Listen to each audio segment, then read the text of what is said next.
You're listening to episode 4 of A Whole New You podcast. On today's show, we'll talk about how to boost immunity. We'll discuss lifestyle practices, food choices, vitamins, and essential oils, which help support our bodies. Welcome to A Whole New You podcast. I'm your co-host, Kim Maravich. I'm a registered nurse and author of the book 360 Health. I'm joined by my dear friend, Laurie, a health and wellness coach certified through the Institute for Integrative Nutrition. Our show exists to inspire and empower women to take charge of their health with weekly tips and conversation about self-care, mindset, nutrition, fitness, and clean living. Please keep in mind that the material provided in this podcast is intended as general information only and should not be used as a substitute for professional medical advice, diagnosis, or treatment. We're thrilled to have you here. Let's get to the show. Hi, everybody. Welcome to another episode of A Whole New You podcast. Laurie and I were just sitting down to record, and she surprised me with some delicious gluten-free, dairy-free gobs, I guess you would call them. And they had like a raspberry filling. They were so delicious. So she's so sweet. My birthday was yesterday and I turned 44. So hard for me to believe because, Laurie and I have known each other since high school, and it kind of seems like yesterday in some ways. And now we're in our 40s. But I really feel like I finally have come into myself. This is the decade where I don't really care as much about maybe how I look. Of course I care how I look, but I'm not obsessed with it. I'm not obsessed with my weight. I'm not obsessed with the way I look. I just feel like, in this decade, I kind of want to be here to serve others, to be a part of raising my kids and helping them to be better people. And, all those insecurities of the teenage years and the 20-somethings, not knowing where you are in this world, those have all kind of gone away. And I just feel like this is a really good decade to embrace. What do you think, Laurie?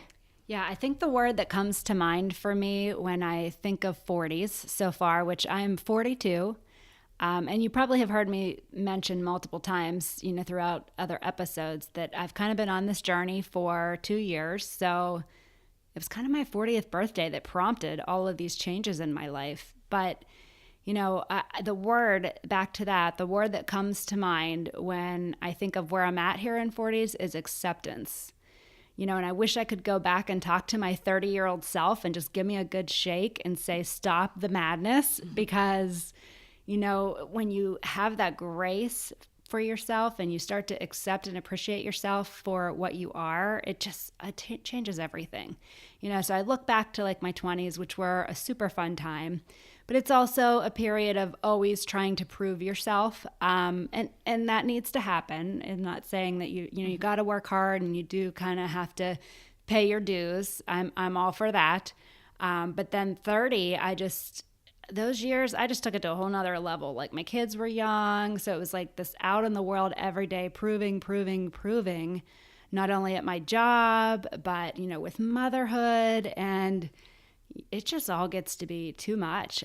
So 40s has brought for me a huge realization of I'm enough.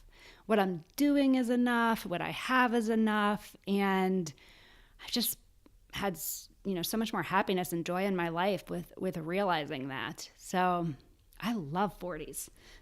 I do too, Laurie. And I love that you say that we are enough, because I think we struggle with that. And I think, even though I feel a much better place, sometimes we can still get caught in that comparison trap. I know, just looking at Instagram and seeing all these gorgeous photos and people, doing amazing things. And I think, do I stand up?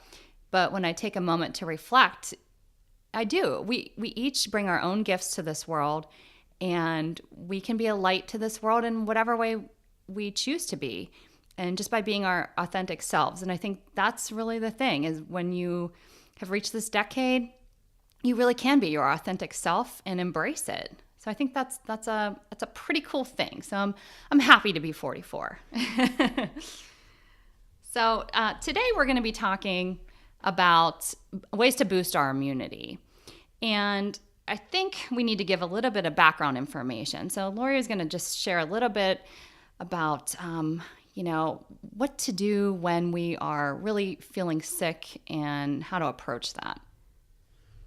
Yeah, so we've got so much good content for you today, on lifestyle practices and food and vitamins and essential oils and all the things that help support your body to avoid getting sick. But the reality is, there's sickness that sets in. And, working in corporate for as many years as I did, and I'm very guilty of this myself for many years, just kind of medicating and going on, medicating and pushing through. Everyone shows up to work sick like it's a badge of honor that, you're so tough and you're going to just keep pushing through and keep grinding it out and you don't have time to be sick. And, this is our culture now. And that's kind of, unfortunately, the expectation. So we are the only ones who are going to take care of ourselves. And you have to just stop and respect your body and accept that you're sick. I go back to 40s are kind of the season of acceptance. We need to bring that into no matter what age you are, just kind of shifting perspective a little bit. And I just want to spend a couple minutes on perspective and that it's okay to be sick and it's okay to stop and slow down. And that is what your body needs. Now, that being said, we all have responsibilities. I know unless you're deathly ill, we can't all take to our beds, for weeks at a time. That's great if you can, and I highly recommend it if it's at all possible. But that's not realistic for everybody. But it's about kind of finding those pockets of time, maybe going to bed an hour earlier, and maybe just finding every little shortcut you can in your day-to-day life to find those moments that you can take care of yourself and just slow down and allow yourself to feel sick instead of just taking the medication and masking it and keep wearing down your body.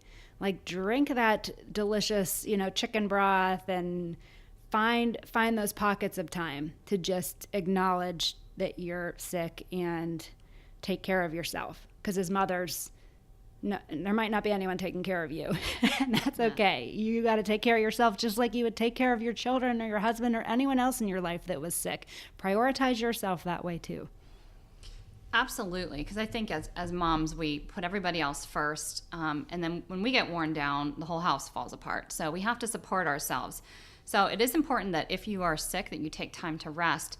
But let's also talk about some ways that we can maybe boost our immunity and our immune systems to make them stronger so that maybe we're not as susceptible to getting sick. We can't avoid it all, but we can do a lot to help ourselves on the front end.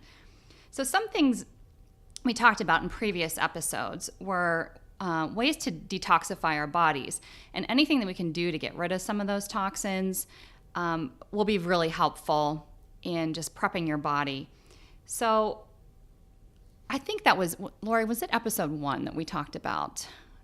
Not the introductory episode, but episode 2. Yeah, so I know the first detox episode we did go into a lot of practices to detox your body. Now, last episode we talked in detail about hand washing. Oh, right. And so that one is obviously factors into this, but we probably won't spend a whole lot of time on it because it just a lot of these we'll mention in passing if they're things that we touched on before. So Right. Okay. Right. So detoxifying, hand washing, yeah, we did talk about. It's kind of a no-brainer, but it is something that we kind of skimp on. You just want to spend a little bit more time washing your hands because so many of those germs are on our hands and we touch our faces and our noses and we can get really, really sick that way. We also discussed sleep in previous episodes, but just to remind you, our bodies do rejuvenate when we sleep, and our immune systems work on circadian rhythms as well. So if we are not sleeping, then our bodies can't perform their jobs as well to detoxify and to get rid of those bad bacteria. So the immune systems can get thrown off if we're not abiding by our circadian rhythms and getting enough sleep. So it's really, really, really important. And also, as Laurie mentioned, if you are sick already, it's important to get even more sleep. Another thing, especially this time of year, is to try to decrease stress as much as possible. Because when we can decrease stress, that'll stabilize our cortisol levels, can control cravings. When we're getting too much sugar or we're having cravings for sugar, that decreases our immunity. And if we don't have as much stress, then we won't have as much inflammation too. Too much stress reduces our immune system functioning. So just doing things like deep breathing, meditation, any kind of self-care will help to reduce stress. Say no more. Say no to things that you don't need to do.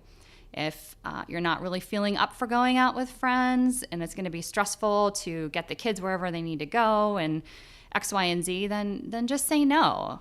You don't have to take on every obligation that people throw your way. It is okay to say no, and we're giving you permission today to do that. Another thing that really, really helps to boost immunity is to exercise. Exercise has been shown to mobilize T cells, which are immune system cells, part of the white blood cells. Exercise can decrease respiratory infections. That's been shown in studies. And also, when you're exercising and sweating, we talked about this in another episode too, that helps to remove toxins from our body. Also, exercise helps to promote lymphatic flow. So we're circulating those white blood cells. It's just doing a host of good for us. And also, it can help to decrease stress. If you're feeling stressed, if you can go for, a long walk or jog, it just takes your mind off of the stress that's in front of you. And also, just getting some deep breaths like that'll really help to reduce those cortisol levels, reduce your blood pressure. It's good for you. Socialization. Now, I just said you can say no to some obligations, but on the other hand, it is good to get out with friends and to socialize. Laughter really is the best medicine, and studies have shown that when you can laugh, it does a host of good to boost your immune system. So if you can't get out with friends, watch a funny movie. There's a lot of silly YouTube videos that you can watch. Just take time. I love to, now this is a season in my life. I have really little boys, but I love to tickle them. And the laughter is so contagious. And we just end up, in a puddle of tears from laughing so hard. But just anything you can do to laugh will really help to boost that immunity too. One thing that's really interesting to me, and I'm just going to give you a little aside. Laurie doesn't know I was going to talk about this, but we were going to talk about saunas. And I'm going to tell you a little story just because this is kind of interesting and has something to do with my background. But I am 50% Finnish. My mom is 100% Finnish. And in Finland, almost every house has a sauna. And it might not be attached to the house. It can be like across the yard, and they have like a sauna house. But it is a tradition in Finland, especially in the wintertime, that the whole family goes into the sauna. It becomes like an event. And, they get sweaty. They have conversations and just do a lot of talking and bonding in the sauna, get really, really hot. And Finland is known as the country of 100,000 lakes. And so there are lakes everywhere, and people will either go and jump in the snow or go jump in freezing cold water and then go back to the sauna. So it's a way that they know to fortify their immune systems and detoxify that way. And as an interesting aside, in Finland, one of the main religions in Finland is Lutheran, which is what I am. And my dad is so is Laurie, and my dad is a Lutheran bishop. And when he had his first call, it was to a Finnish Lutheran church, and in his parsonage, in his house, was a sauna. And he thought that was really weird, but that's part of the Finnish tradition. And as another funny aside, that's where he met my mom. So that was his very first call.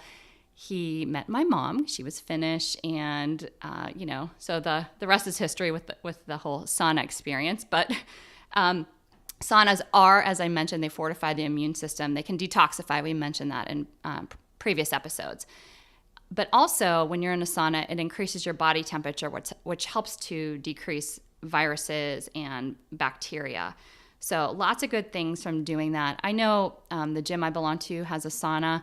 So if you have a gym that has one, some people have infrared saunas that they have in their houses, which I would love to at some point do that. But just getting, again, this all has to do with the sweating and how that purifies your body. And another, on the other hand, is cold exposure. And cold exposure can be various things. Some people have like a plunge pool, or they'll go and jump in a freezing cold lake, like I mentioned in Finland. And there's something to be said about cold exposure. So what I've read that you could do in your home, now I'm going to tell you, I haven't done this because I just don't like cold, but people will take a really hot shower and then end it with really, really cold water. And they say to work your way up. You can start with 30 seconds and work your way up to like a minute or even 2 minutes. But that cold exposure can help to fortify the immune system. It's getting your body prepped for extremes in temperature. And it does something to the white blood cells in your body. It's actually a myth that being in the cold, we tell our kids sometimes, oh, you're going to get sick if you go out without a jacket. It's actually a myth that being in the cold will make you sick. Now, if you're out there for long periods of time, of course, that's not good for anybody because that can wear you down. But just if you're, going in and out of somewhere and you're getting cold for a time and then heating back up, that's actually not a bad thing for immune system. I was looking at a study from the European Journal of Applied Psychology.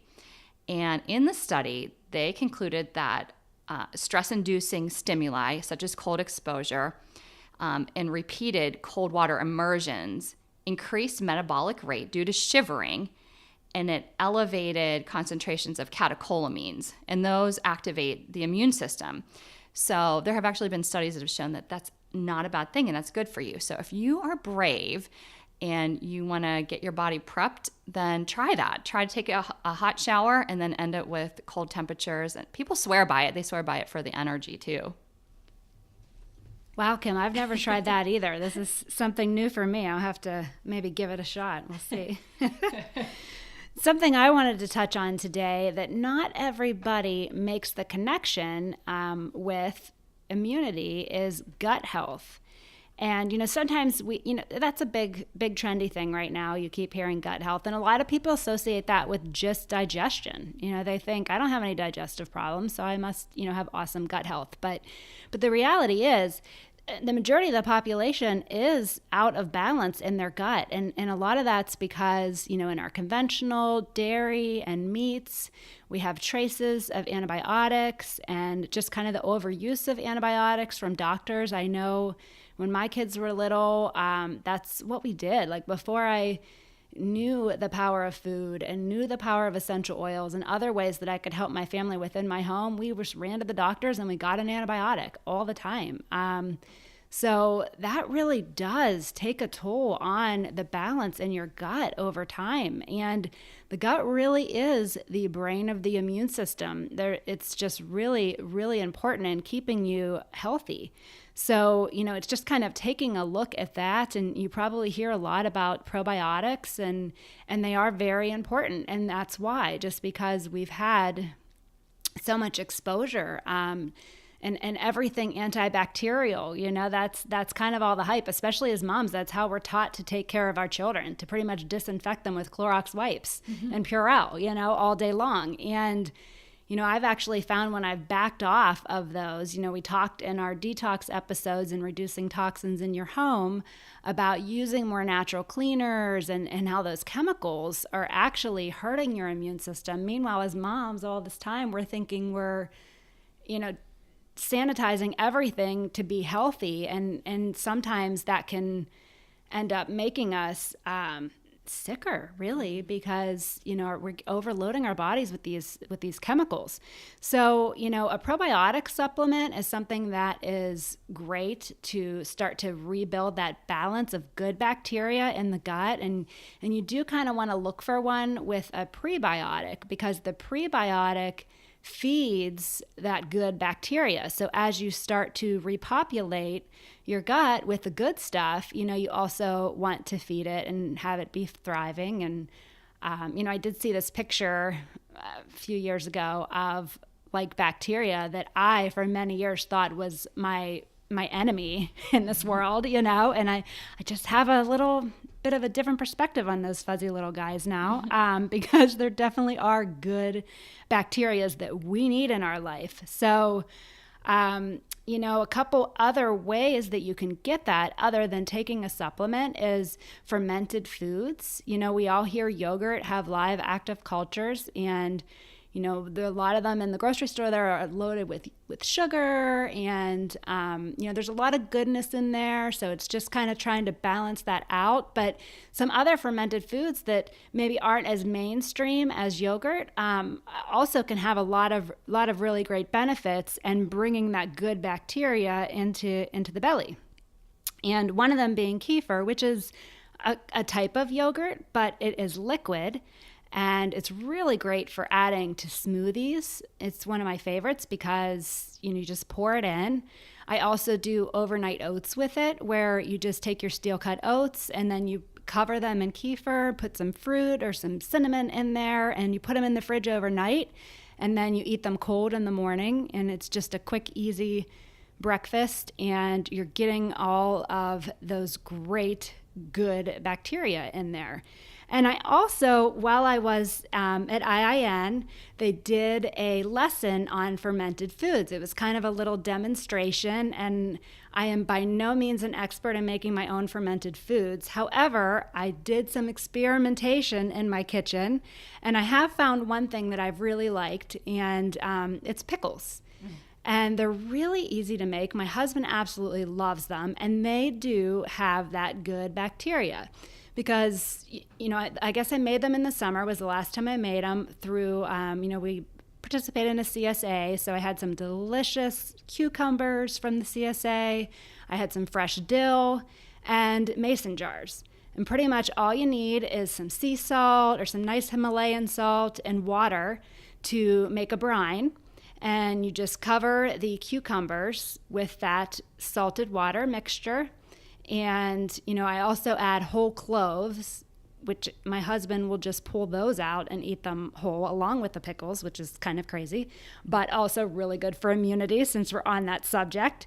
But the pickles are super simple because all you need is salt and garlic and cucumbers and some dill.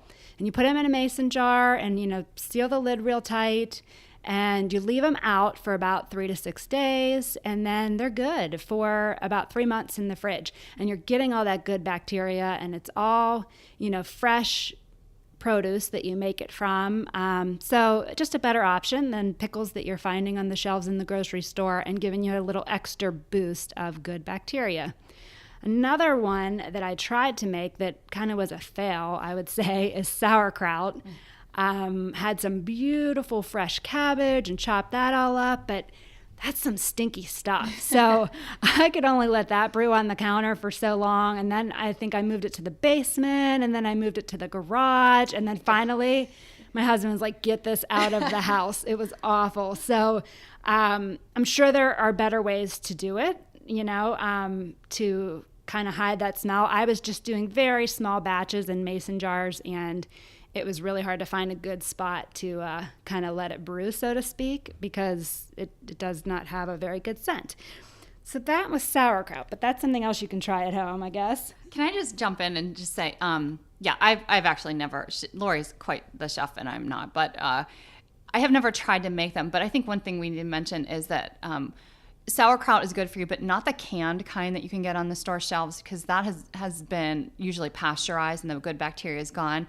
Sometimes you can find refrigerated sauerkraut and refrigerated pickles, and those would be better. Those might have better probiotics and bacteria in them. But the kind that is just like shelf stable and it's on a regular shelf that isn't refrigerated, those aren't going to have the good bacteria. Absolutely. And I am starting to see some of the sauerkraut on the shelves a little bit more in health food stores, and even like John Eagle and Walmart. I've seen it in maybe more of the health food section or in the refrigerated section like Kim mentioned.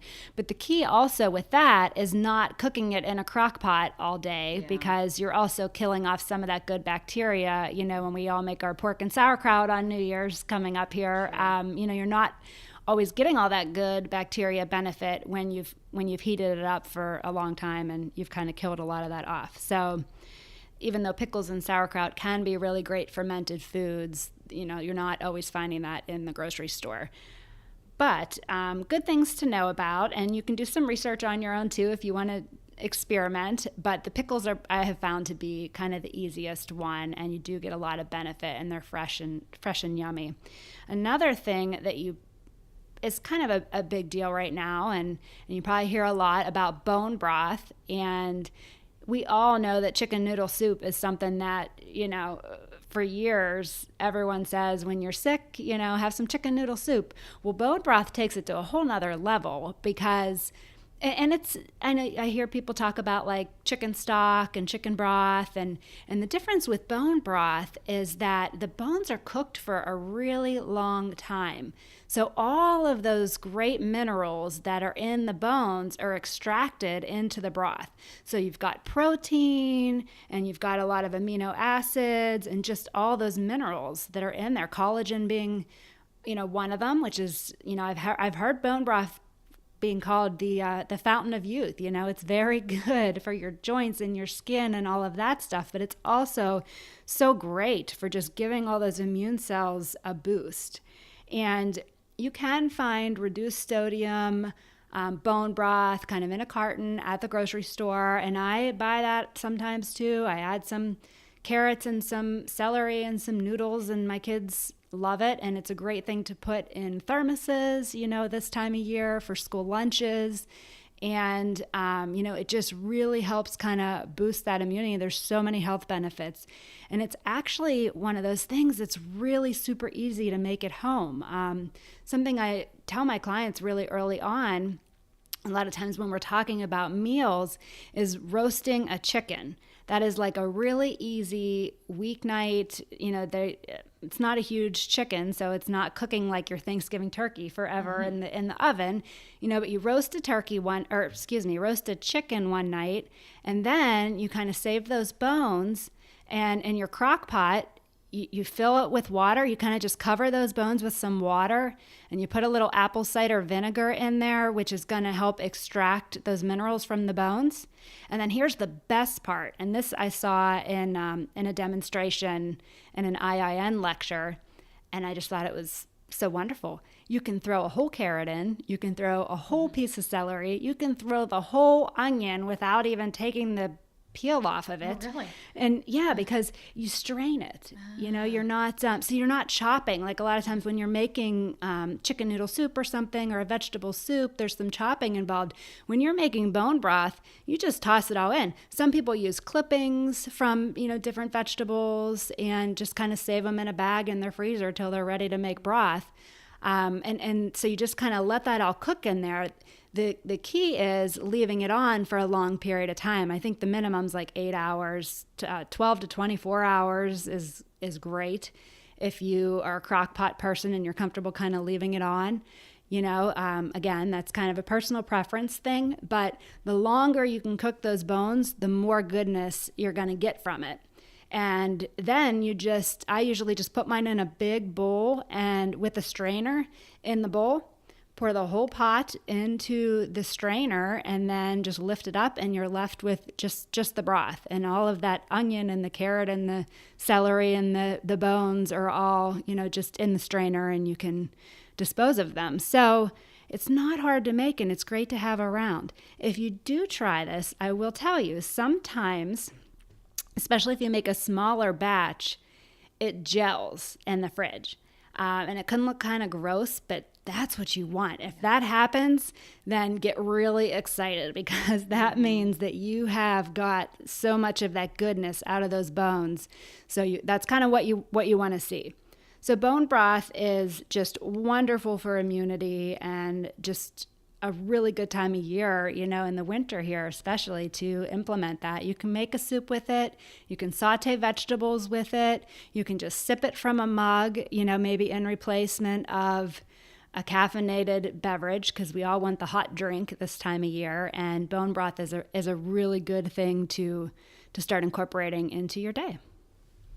Yeah, not too long ago, I bought an organic chicken from, like a rotisserie chicken from Whole Foods, and we ate the meat off of it, and then I made a broth with it, and we didn't actually get every single piece of meat off the carcass, so I pulled it off, and you can actually turn that broth then into like a chicken noodle soup, like you were saying, or chicken soup. I do chicken and wild rice soup. But that broth is so good. So you can drink it straight, but you can make it into soups too. So I just think it's a good use. So why put bones to waste? I mean, I've also ordered bones from the company I've gone through is Western grass-fed beef, and you can get some really, really nice bones through that. And you can actually reuse them. If they are like a chicken carcass, the bones are pretty tiny, pretty thin. So you probably just want to use that once. But some of the grass-fed beef bones that I've used, you can use it more than once, like 2 to 3 times for bone broth. And the company, I think, mentions that on their website. But it's pretty cool. It's just a good way to get, some decent broth with very few bones. It's a low cost dinner for you. But just to get into that chicken soup again, there actually are scientific studies that show that chicken soup, your grandmother knew what she was doing. Your mom knew what she was doing when giving you chicken soup. The soup actually does help with your neutrophils. It decreases the duration and the intensity of colds and flus. That's been studied, and it helps with. So what I read was that it inhibits the migration of white blood cells across the mucous membrane. So like when you're really, really congested and your white blood cells go to that area, they go to try to fight the infection. And the chicken soup can help the white blood cells to stay where that congestion is, to kind of reduce the congestion that you have, like the snot in your nose and the cough that you're experiencing. Those white blood cells, it promotes the white blood cells to help reduce the cold symptoms. So there actually is a lot of scientific proof behind that. Good stuff. Also, we also think about vitamin C rich foods when you have a cold. Vitamin C has been studied, and I am going to talk about vitamins in just a couple minutes, but just as a focus with foods, vitamin C is actually better at preventing illnesses. Now, it's not a bad thing to have vitamin C rich foods once you are sick, but they are really shown to help prevent you from getting sick. So we're talking about, of course, you think of citrus fruits, like lemons and oranges and grapefruit, but many other fruits also contain vitamin C. You can't really go wrong with a lot of different fruits. Think of pineapples and papaya and kiwi. Colorful vegetables, especially those orange and red ones like squash, bell peppers, pumpkin, those are rich in vitamin C, as are spinach, broccoli, sweet potatoes, tomatoes. So just really trying to up your produce is a very good thing in the wintertime. Again, we often don't think about eating salads and cold smoothies in the wintertime, but making soups like Laurie was mentioning, those are really, really, really good and easy ways to incorporate many more vegetables than you might not normally do. And roasting them is also a good thing. Who wants a cold, chopped salad in the wintertime, but if you roast vegetables, they can be really savory and just make for a good side dish with your meals. Also, there's a lot of truth to eating seasonally. In the summertime, our bodies kind of crave really cold and fresh produce like watermelon and strawberries. Our gut microbiome actually shifts with the seasons. So there have been studies done with indigenous cultures that they could only eat certain things during certain times of the year. And it showed that their gut microbiome, did shift. So our guts actually crave, they send signals to our brain to crave things like those cold fruits during the summertime. And then they shift. So right now, I'm looking outside and there's snow. I'm not really thinking about watermelon so much right now because it's a chilly day and I want something warm. And so I am thinking about things like butternut squash soup and eating those clementines. I just bought a bag of clementines. So our gut microbiome actually will help to extract the nutrient density from a lot of those fruits and vegetables. So just, when you're going to the grocer, look for seasonal produce and your body will thank you for doing that. Garlic is another one that we know to be a broad spectrum antimicrobial agent, and you can cook with it. I mean, you could eat it raw, but I don't necessarily want to eat raw garlic, but some people do. But cooking with it is a really good way to boost your immune system. Mushrooms are a big one, especially maitake, shiitake, reishi. Those mushrooms are known to be immunity boosters. And I mention mushrooms in my book that they've actually been studied in regard to cancer prevention as well. One company, and we are not sponsored by this company at all, but I always like to mention them, is Four Sigmatic. So it's FOURSIGMATIC. Four Sigmatic has, a lot of people don't like mushrooms, but Four Sigmatic has created mushroom blends of coffee and tea. And I love them. And there are good ways to boost the immune system. Their website is has a multitude of information about how mushrooms can help you. So if you're not into buying those things or drinking the tea, you can also look. I know Whole Foods definitely carries shiitake mushrooms, maitake mushrooms. You can look for those and recipes and ways to get those into your diet.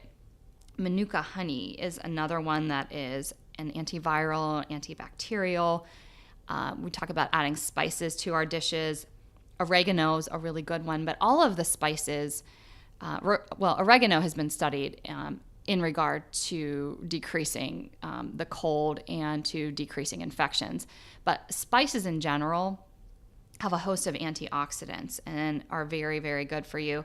So it's just, you can jazz up your dishes that way. Brazil nuts are one I think we talked about before. You can get your daily dose of selenium with Brazil nuts. They're also high in vitamin E. And both selenium and vitamin E, again, I'm going to be talking about vitamins in a minute, but they can help to fortify your immune system. So getting some Brazil nuts in every day is a good way. Other things to include in your diet when you're trying to boost your immune system are oily fish like salmon, ginger, because it decreases inflammation. Herbal teas are good. Anything warm is going to help, especially if you have like a sinus infection, a sore throat. Those are good. Anything warm is good to try to clear those out, but it also can help on the front end to increase your immunity and just add to those, the fortifying. The herbal teas, just like spices, can have a lot of benefit. So they have things like orange. One of my favorites is like an orange cinnamon blend. I love that for the winter time, and that's really, really good for boosting immunity. Dandelion tea is another one. Green teas contain EGCG, which is an anti-inflammatory and an antioxidant. We've talked before about increasing our water intake. So especially if you're adding lemon to it, the lemon helps with the detoxification process.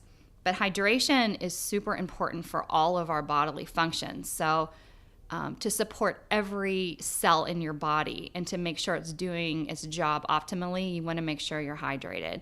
We talked about hydration at length in previous episodes, but just making sure you're drinking half your body weight in ounces. A couple more things. Pastured poultry. We talked about pastured and organic poultry, and we talked about maybe getting an organic chicken carcass. It's so good for you because it's high in B6. Sunflower seeds are high in vitamin E as well as our other nuts too. But before we move on, one thing that you want to really so those are things to incorporate, but one thing you need to avoid if you're looking to not get sick and you're trying to decrease the incidence of colds and infections, you really want to limit or avoid alcohol. Alcohol is a depressant, not only for our minds, but also for our immune systems. It can really, really wear us down. So trying to cut back on that. If you are sick, if you feel a sickness coming on, you really want to cut out the alcohol because it's going to decrease the severity of the cold. And also sugars.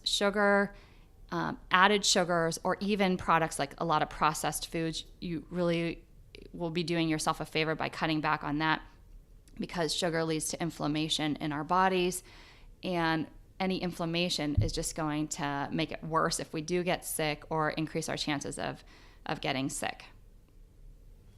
And all of these great foods that Kim was talking about, the cinnamon and the orange and the ginger and, oregano, a lot of these are also available in the essential oil form. And I could talk for hours about essential oils and how they really do help the body. They support the body, which is going to help support your immune system. And a lot of these things that we get in our foods, we can get from the oils. They are so super potent. We'd have to eat a lot of these foods to get the benefits that we can get in an essential oil. But that being said, it really comes down to quality, because there's a lot of oils out there on the market now, and a lot of different stores are selling them, and it's kind of a shame because some of them are giving essential oils a bad name because they're either heavily diluted or they're filled with synthetics, and so you're not getting that therapeutic benefit that oils can give. But if you are doing your research and you're working through a good company and you're finding out how the oils that you're using in your home are being sourced, and just kind of doing your homework on that a little bit, they can be such powerful tools to help boost immunity. A lot of them have antiviral components, and there's a whole science behind essential oils and all the constituents that make up one little bottle. And again, I could, spend hours on the science behind all of that. But basically, as far as this episode goes and talking about immunity in general, there are a couple oils that also relate back to some foods that Kim was talking about that you can start using in your home to really help keep your family healthy this cold and flu season. And oregano is a big one, cinnamon, clove, orange. Again, a lot of these foods that we mentioned, but the oil is a very potent form of these foods. And, that being said, when we are using them, you can put them in a diffuser, and just kind of inhaling them gives your body and your family a lot of benefit as far as staying healthy. And we can also apply them topically. Now, like your cinnamon and your oregano, those are hot oils. And just in general, anytime when you're using essential oils with kids, it's great to use a carrier oil, which is also going to help dilute it because, as we talked about, they're super potent. But it's also going to make your oils last a little longer and just makes it really easy to apply. And my favorite place to apply oils is on the bottom of your feet, because your feet are very porous and they will absorb all that goodness up into your body. So again, this time of year is a really good time to use some coconut oil or even olive oil, any kind of carrier oil that you have even just in your kitchen, and mix with some high quality essential oil applied to the bottoms of your feet to just give your bodies that immunity boost and help get you through this cold and flu season. Essential oils can be great tools for that.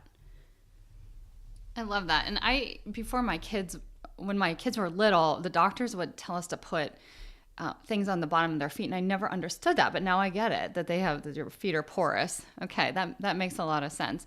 Laurie gave me a really nice oil blend for my son too, and he thinks it's ticklish when we put it on his feet, but that's fun.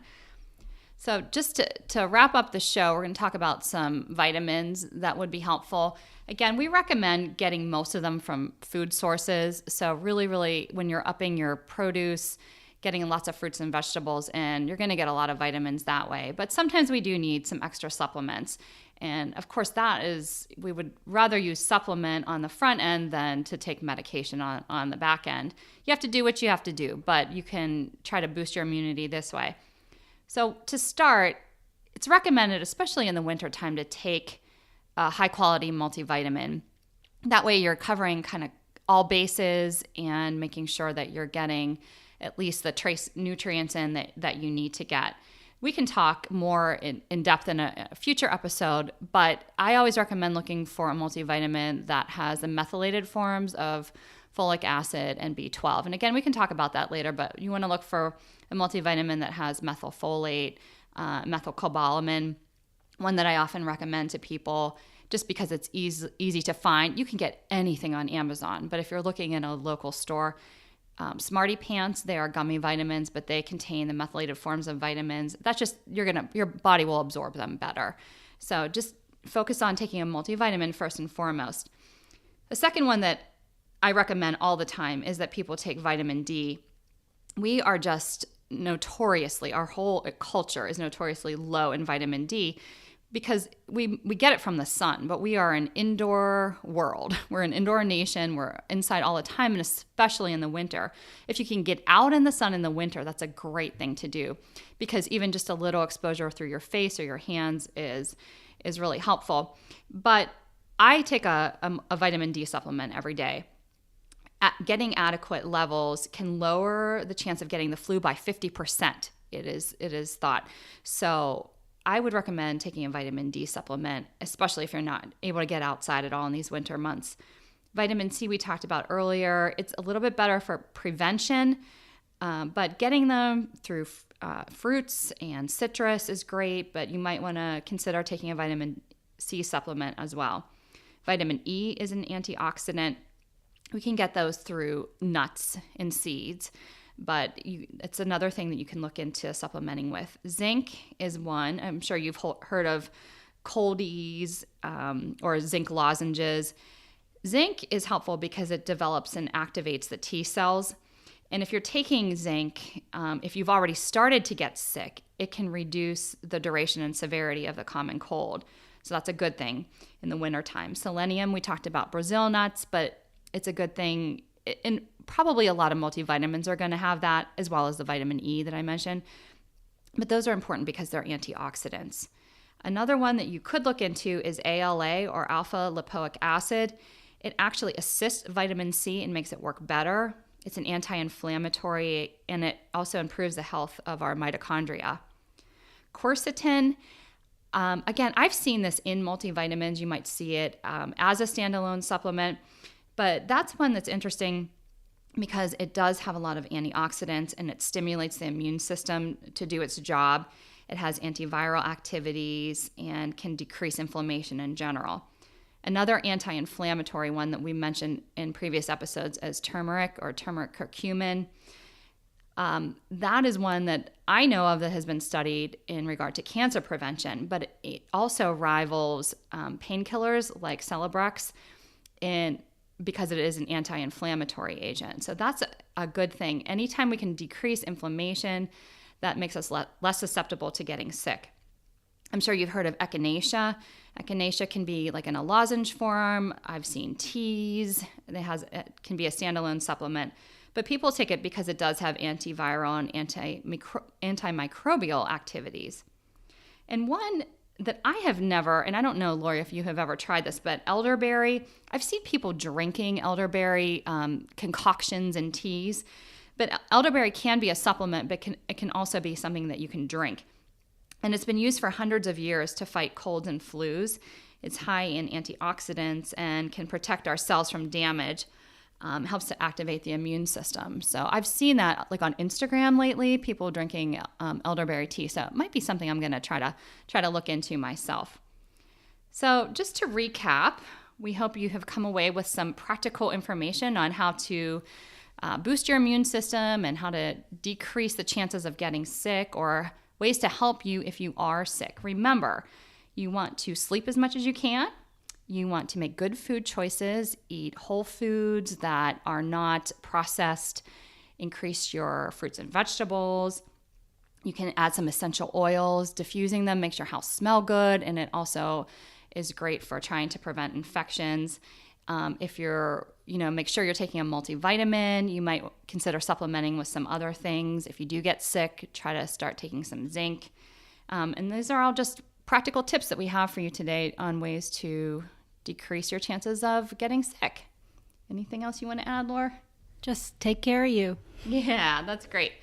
Okay, so for more from Kim, go to kimmarovich.com. For more from Laurie, go to simplyempoweredllc.com. And if you want to join our Facebook group is a Whole New You podcast community. We'd love to see you there. And also, if you have any questions for us or topics you'd like us to consider for the show, you can email us at contact@awholenewyoupodcast.com. Have a great week.